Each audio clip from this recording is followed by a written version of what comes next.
Sun Risers Hyderabad team management captain Pat Cummins అండతోనే తాను century సాధించగలిగానని ఆ జట్టు స్టార్ ఓపెనర్ అభిషేక్ శర్మ తెలిపాడు. తన తల్లిదండ్రుల సమక్షంలో సెంచరీ చేయడం చాలా సంతోషంగా ఉందని చెప్పాడు. ఐపీఎల్ 2025 సీజన్ లో భాగంగా పంజాబ్ కింగ్స్ తో శనివారం ఉప్పల్ వేదికగా జరిగిన మ్యాచ్ లో సన్ రైజర్స్ హైదరాబాద్ 8 వికెట్ల తేడాతో గెలుపొందింది. వరుసగా 4 పరాజయాల తర్వాత రెండో విజయాన్ని ఖాతాలో వేసుకుంది. అభిషేక్ శర్మ 55 బంతుల్లో 14 ఫోర్లు 10 సిక్సర్లతో 141 పరుగులు చేసి విధ్వంసకర శతకంతో సన్ రైజర్స్ విజయంలో కీలక పాత్ర పోషించి ప్లేయర్ ఆఫ్ ద మ్యాచ్ గా నిలిచాడు. ఈ మ్యాచ్ అనంతరం తన సెంచరీ గురించి మాట్లాడిన Abhishek Sharma sun Risers Hyderabad team management captain Pat Cummins తో పాటు టీమిండియా మాజీ ఆల్రౌండర్ యువరాజ్ సింగ్, టీ20 కెప్టెన్ సూర్యకుమార్ యాదవ్ లకు అభిషేక్ శర్మ కృతజ్ఞతలు తెలిపాడు. వారి సహకారంతోనే సెంచరీ సాధించానని చెప్పాడు. Pat Cummins sun Risers Hyderabad management కు కృతజ్ఞతలు. బ్యాటర్లు రాణించకపోయినా జట్టు వాతావరణాన్ని గొప్పగా ఉంచారు. ట్రావిస్ హెడ్ తో పాటు నాకు ఈ రోజు ప్రత్యేకమైనది. ఈ రోజు నేను వికెట్ కు తగ్గట్టుగానే బ్యాటింగ్ చేశాను. ఈ వికెట్ పై ఈజీగా ఆడగలిగే కొత్త షాట్స్ ను కనుగొన్నాను.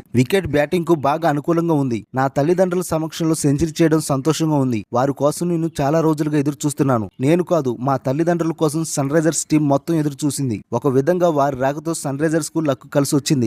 బ్యాటింగ్ సందర్భంగా ట్రావిస్ హెడ్ నేను ఏం మాట్లాడుకోలేదు. ఇది మా సహజమైన ఆట. తొలి వికెట్ భాగస్వామ్యం నా ఆత్మవిశ్వాసాన్ని రెట్టింపు చేసింది. ఈ సెంచరీ నాకు చాలా ప్రత్యేకం. ఎందుకంటే నేను మా పరాజయాల పరంపరకు బ్రేక్ వేయాలనుకున్నాను. వరుసగా 4 మ్యాచ్లు ఓడిపోవడం చాలా కష్టంగా అనిపించింది. కానీ ఏ రోజు కూడా పరాజయాల గురించి జట్టులో మాట్లాడుకోలేదు. నా మెంటర్ యువి పాజీ, సూర్యకుమార్ యాదవ్లకు ధన్యవాదాలు. ఈ ఇద్దరు నాతో టచ్ లో ఉన్నారు. అతి త్వరలోనే భారీ ఇన్నింగ్స్ ఆడతావని సూర్యకుమార్ యాదవ్ నాకు మెసేజ్ చేశాడు అని అభిషేక్ శర్మ చెప్పుకొచ్చాడు. ఈ మ్యాచ్ లో ముందుగా బ్యాటింగ్ చేసిన పంజాబ్ కింగ్స్ నిర్ణీత 20 ఓవర్లలో 6 వికెట్లకు 245 పరుగులు భారీ స్కోర్ చేసింది. శ్రేయస్ అయ్యర్ 36 బంతుల్లో 6 ఫోర్లు 6 సిక్సర్లతో 82 పరుగులు చేసి విధ్వంసకర హాఫ్ సెంచరీతో చెలరేగాడు. ఆ తర్వాత సన్ రైజర్స్ హైదరాబాద్ 18.3 ఓవర్లలోనే 2 వికెట్లు కోల్పోయి 247 పరుగులు చేసి గెలుపొందింది. అభిషేక్ శర్మతో పాటు ట్రావిస్ హెడ్ కూడా 37 బంతుల్లో 9 ఫోర్లు 3 సిక్సర్లతో 66 పరుగులు చేసి హాఫ్ సెంచరీతో రాణించాడు.